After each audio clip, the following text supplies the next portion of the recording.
Christiane Desroches-Noblecourt, 1,55 m, une géante de l'égyptologie. Depuis 70 ans, elle parcourt la vallée du Nil et rétablit pour le profane le panthéon de l'Égypte ancienne.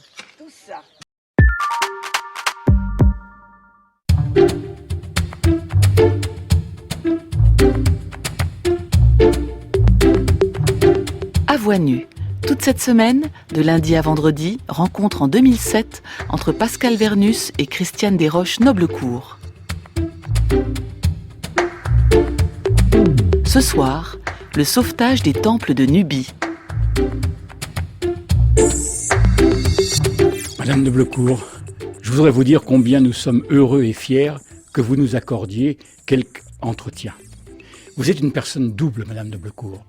Vous êtes d'abord une égyptologue que tout le monde connaît, à l'activité incessante, à la bibliographie pléthorique et très populaire. Mais vous êtes plus que ça. Qu'est-ce que je suis ? Eh bien, vous êtes un personnage historique. Je pense que quand on écrira l'histoire culturelle de notre XXe siècle, votre nom figurera en bonne place. Et je vais vous dire, j'en suis convaincu, et justement, ces entretiens vont le montrer. Je voudrais qu'on commence ces entretiens par ce qui a été votre Austerlitz dans votre carrière, c'est-à-dire les monuments de la Nubie. Alors je voudrais que vous nous racontiez d'abord comment vous avez sauvé une situation qui était catastrophique. Après le haut barrage, ces monuments allaient être engloutis dans l'indifférence générale. Et là, vous êtes intervenu, vous allez nous raconter comment, s'il vous plaît. C'est difficile de mettre un peu trop en avant ce que l'on a fait. Je vais essayer de prendre quelques points.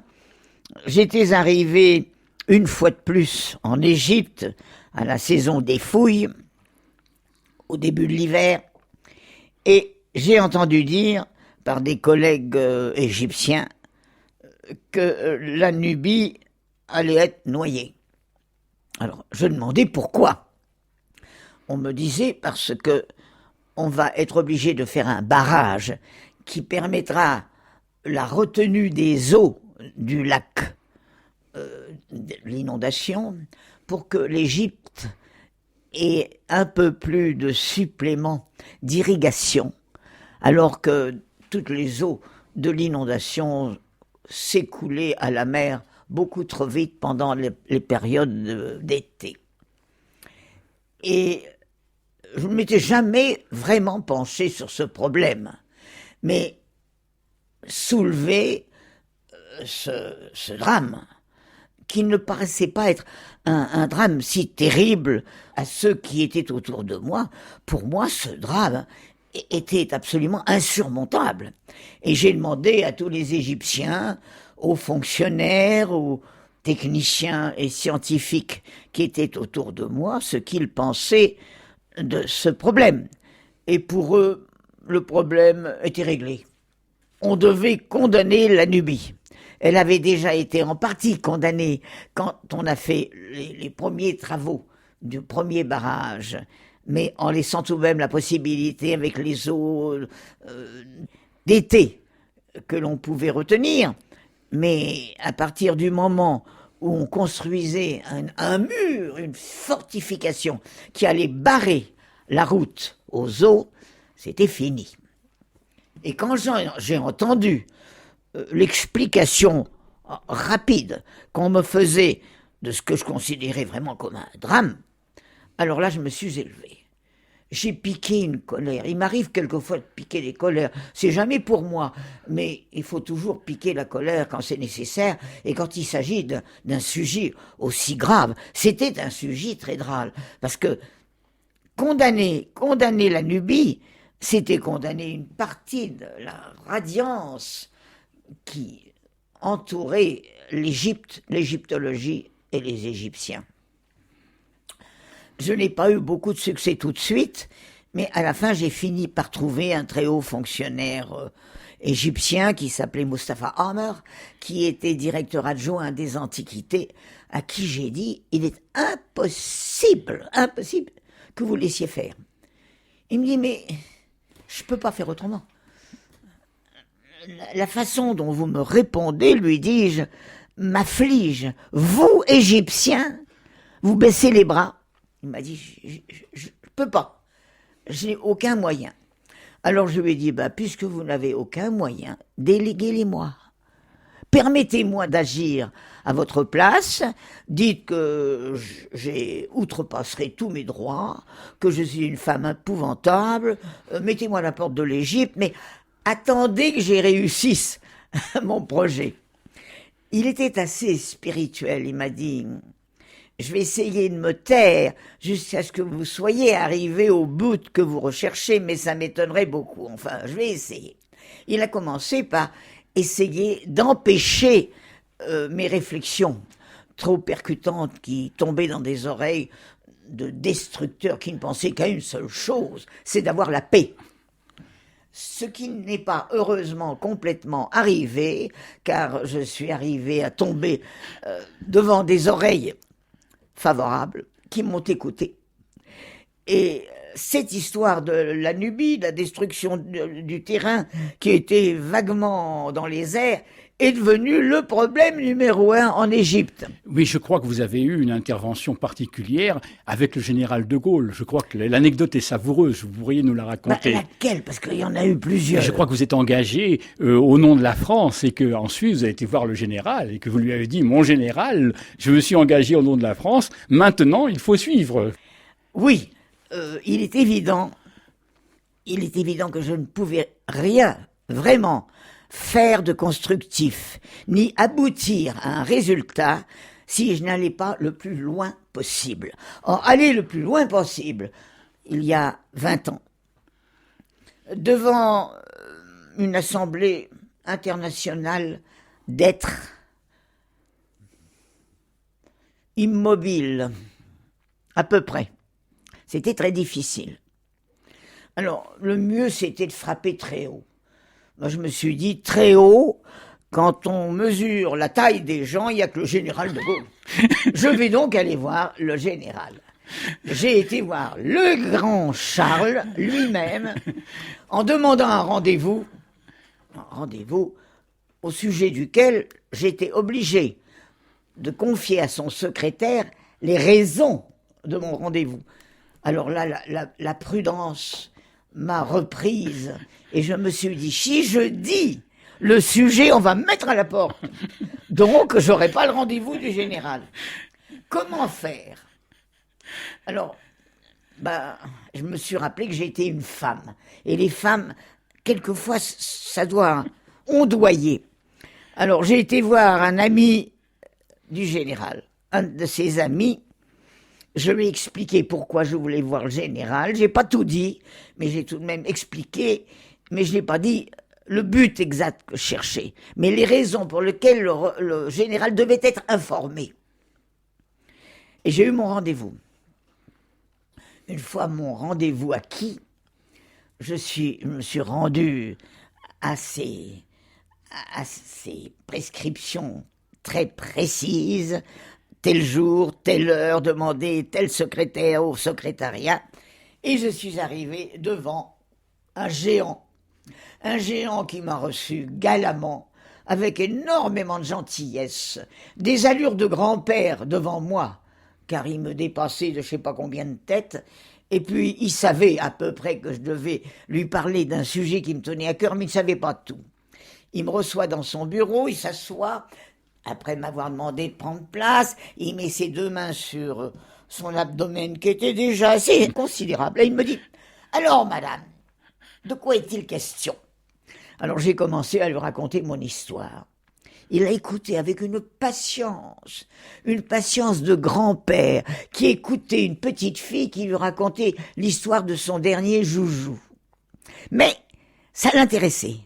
On voyait que dans ses yeux, il y avait un éclair. Ça a bien duré presque plus d'un quart d'heure.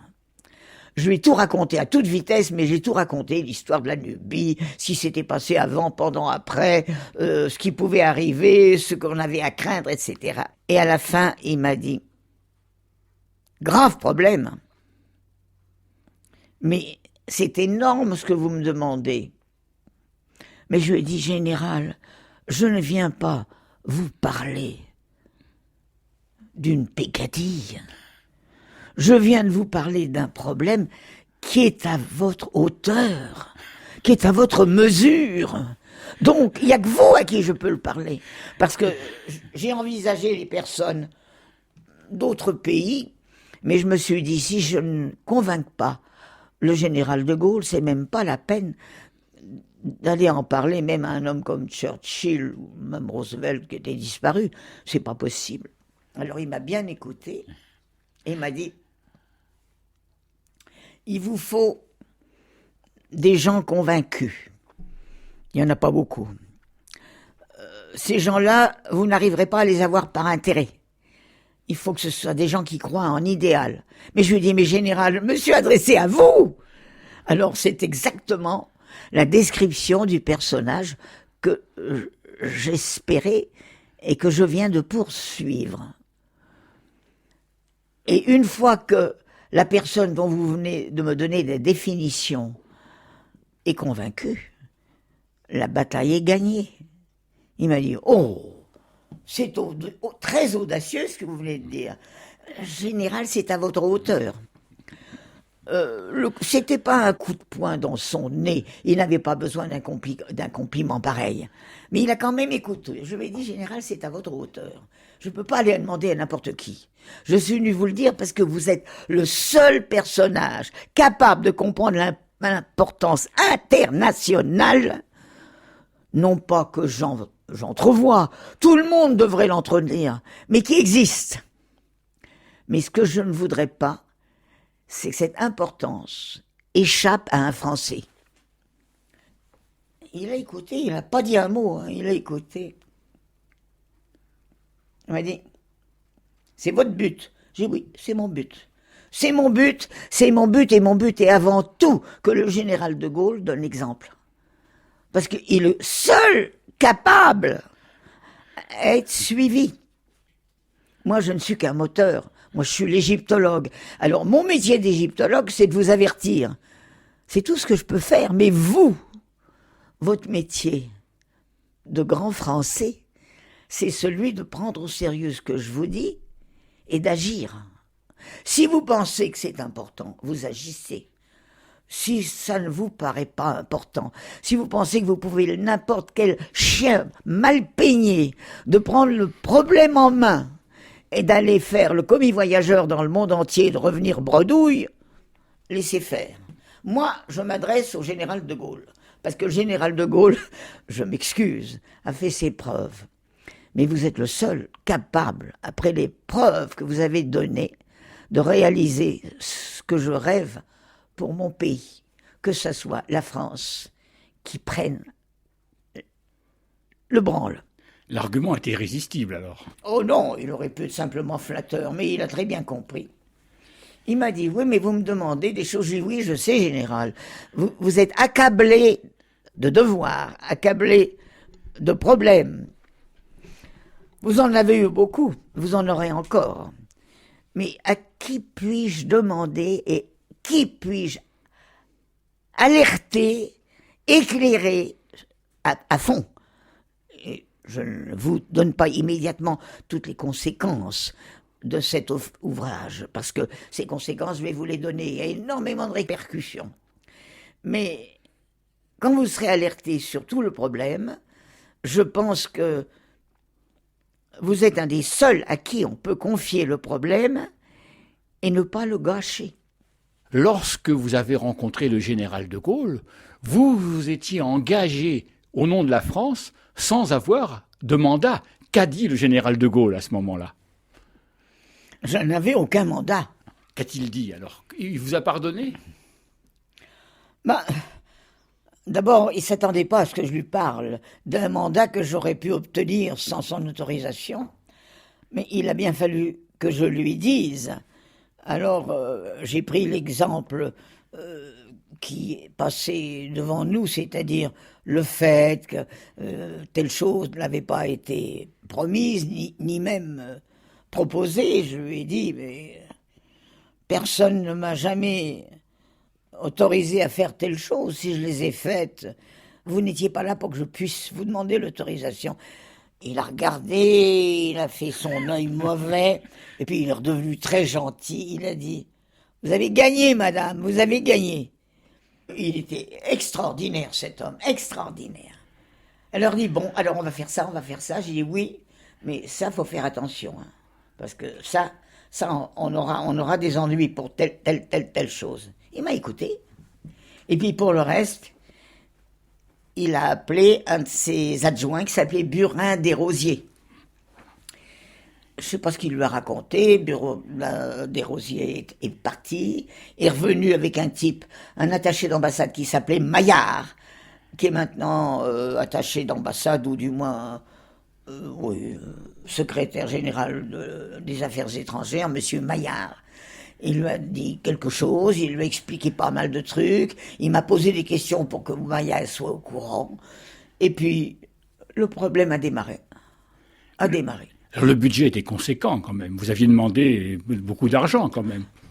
Il fallait surtout demander des gens qui auraient l'intelligence de réunir l'argent. Ah oui, naturellement. C'était pas la France qui devait choisir tout ça et sauver tout ça. Il fallait un comité international alors. Il fallait d'abord créer un comité international, prendre des moteurs, des types intelligents qui à la tête de chaque comité international ferait marcher la propagande. Tout ça, ça a été fait, on a construit tout ça. Il a fallu quelques mois pour mettre sur pied tous les comités, toutes les choses qui marchaient. Et vous êtes mis sous l'égide de l'UNESCO. Vous êtes mis sous l'égide de l'UNESCO, alors. Alors, on l'a mis sous l'égide de l'UNESCO immédiatement. Oui, ça, je m'excuse, j'avais oublié de vous dire que pour toute garantie, je m'étais assuré que la protection et l'aide de l'UNESCO seraient là et que le principal acteur était le directeur général de l'UNESCO, René Maheu, qui était en même temps un très cher ami et sur qui je pouvais compter, et qui a été un homme remarquable. Alors l'organisation technique de cette sauvegarde a dû être un immense travail à superviser. Un immense travail. Il a fallu trouver des présidents pour chaque pays. Dans chaque pays, il a fallu trouver les responsables de ceux qui seraient capables de réunir autour d'eux non seulement la propagande, mais l'argent. Ça s'est fait en 1 an à peu près.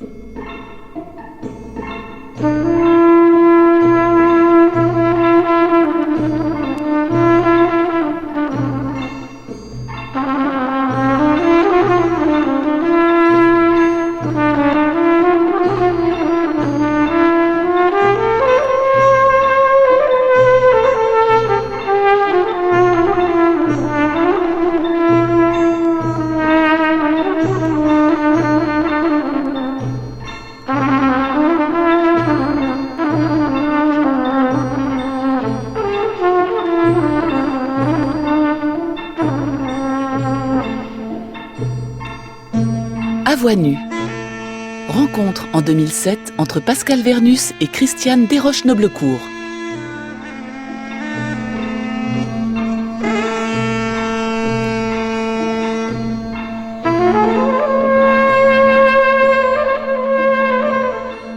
Alors je voudrais que vous nous expliquiez de manière détaillée ce qui frappe le plus les touristes qui vont en Égypte, c'est Abou Simbel. Et Abou Simbel, c'est un peu votre réalisation majeure. Vous pourriez expliquer un peu comment vous avez supervisé, comment vous avez mis en place cet exploit. C'est un exploit technique qu'est l'élévation de ce temple de manière à le faire sortir des eaux. Voulez-vous nous raconter ?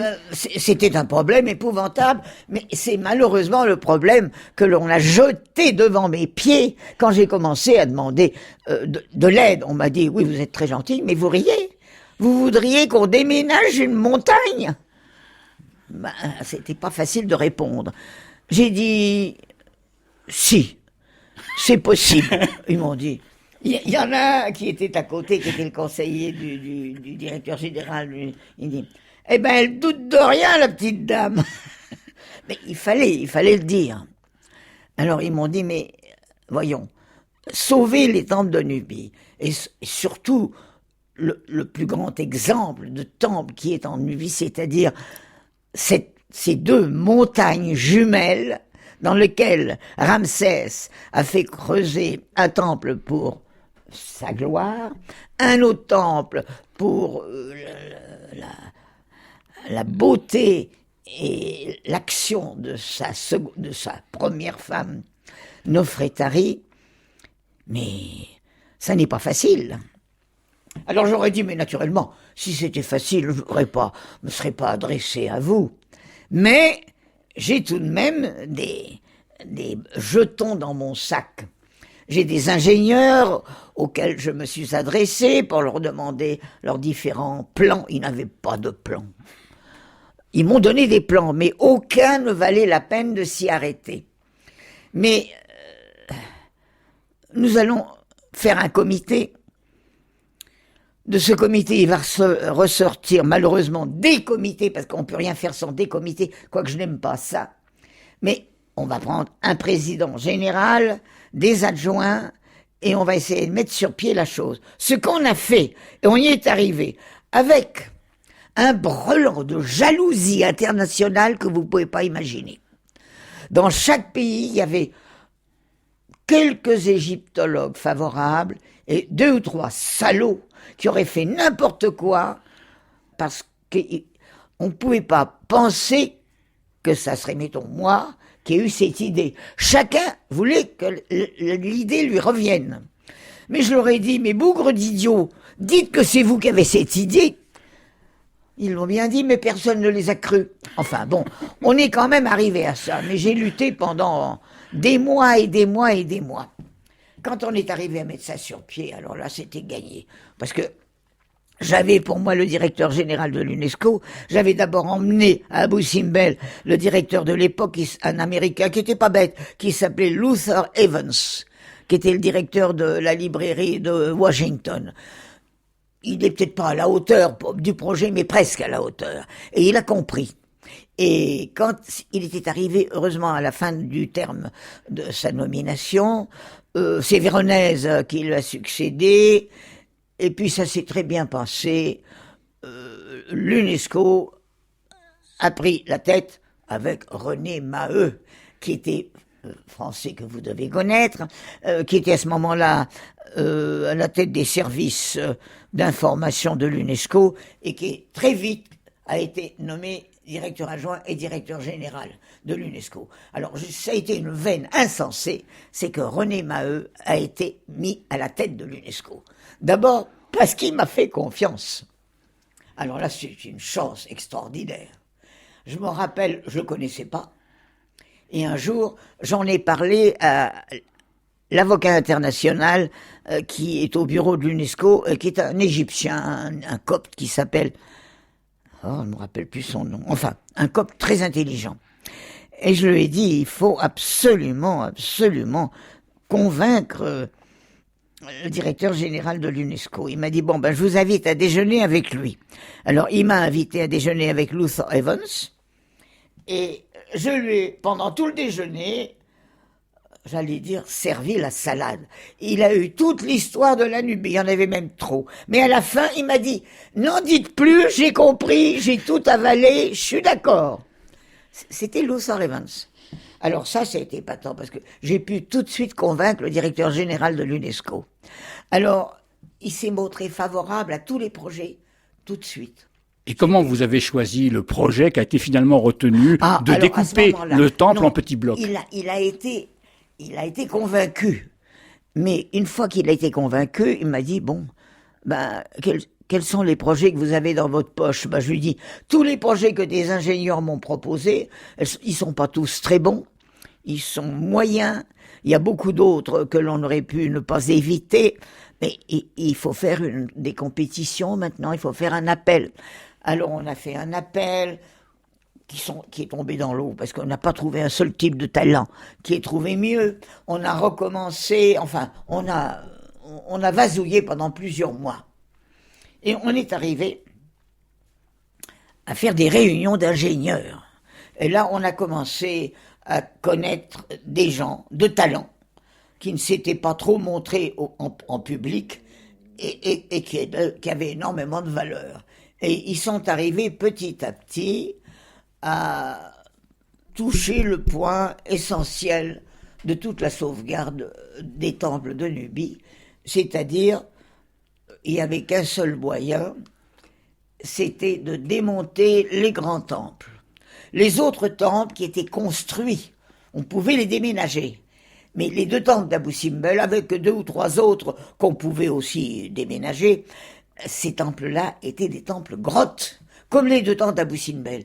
Il fallait donc les tailler dans le rocher et les sortir de là. C'est ce qu'on a fait.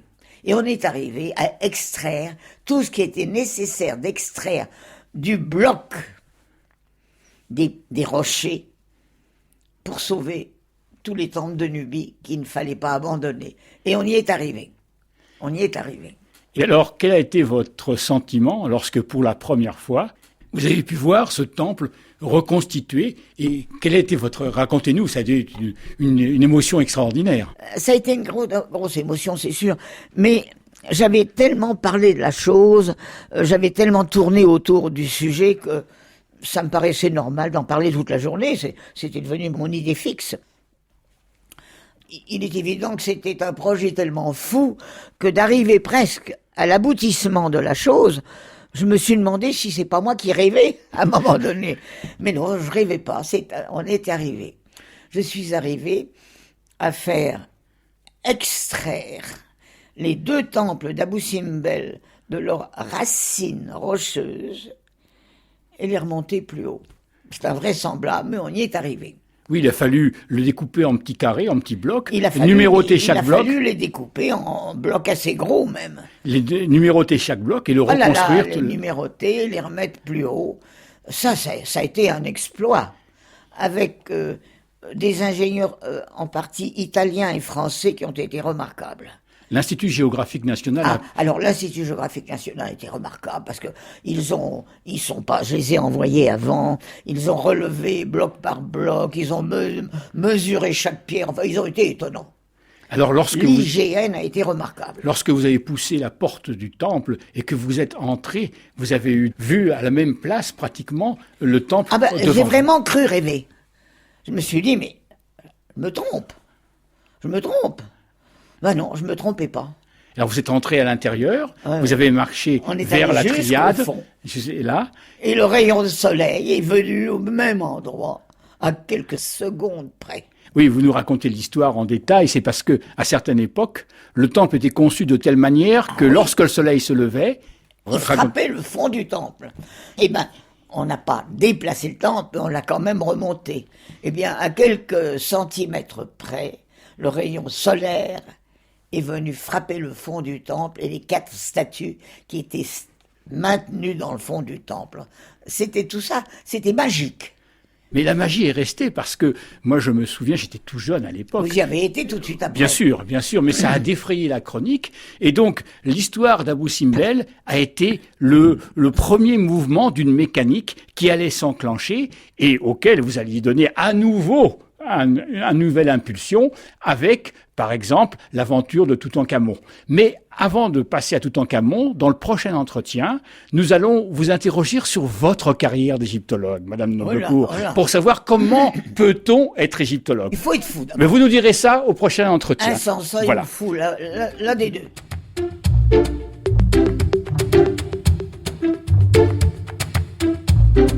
Vous retrouverez demain la suite de cette rencontre en 2007 entre Pascal Vernus et Christiane Desroches-Noblecourt. À voix nue, réalisation Christine Berlamont, prise de son Frédéric Quéroux, coordination Claire Poinsignon. À voix nue s'écoute en ligne et ce podcast sur franceculture.fr.